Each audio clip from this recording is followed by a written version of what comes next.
Rob looked down at himself and his fresh diaper, then pulled his index finger from his mouth. It'd been a crazy week. It started the day after DA accident with DADNAM. Rob began to reminisce about the past week. His tiny high-pitched child's voice seemed odd when coupled with the large vocabulary. For Rob, the nightmare started as he walked into the lab Friday morning when he experienced a wave of nausea. Not today, not the flu when I'm going on vacation. Just my luck, at least it can't get worse. Rob said under his breath. Today's schedule was tight if he wanted to be out of the lab by early afternoon. Marjorie, his wife, should have the minivan packed and their son Benjamin ready to go. He had to make sure everyone had their tasks to be done over the next week while he was gone. There were meetings and last-minute paperwork that needed to be done before leaving. The DNAM tests had been going well, however the next round of tests needed to be prepped. Rob was hoping to start the next round of experiments once he returned from vacation.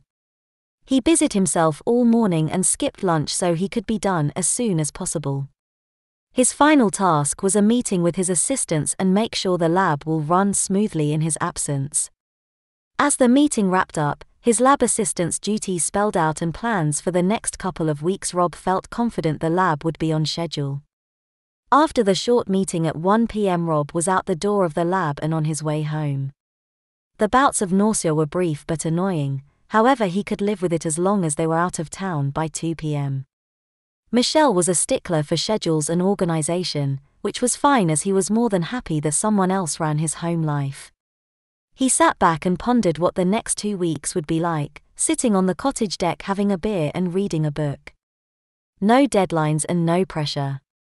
Suddenly Rob groaned as he realized his cell phone was back at the office. No matter, I didn't need it anyway, I'm on holidays.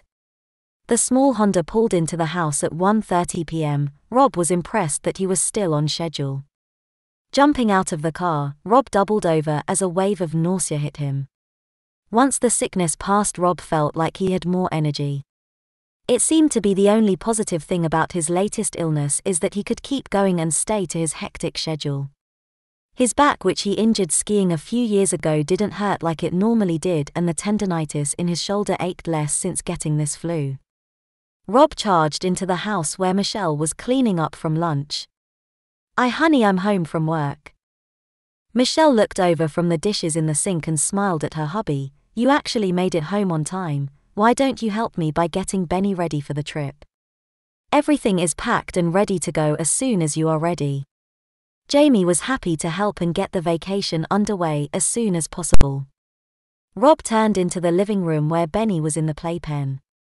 His 26-month-old son was standing at the side holding onto the mesh wall, jumping up and down while squealing at the arrival of Dad. As Rob came close to Benny, he could tell that the toddler had processed his lunch.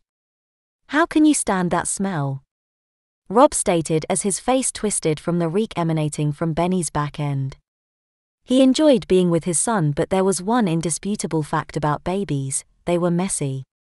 Toddlers threw up, drooled, smeared dinner everywhere and made the worst stenches. What was worse, they didn't seem to care.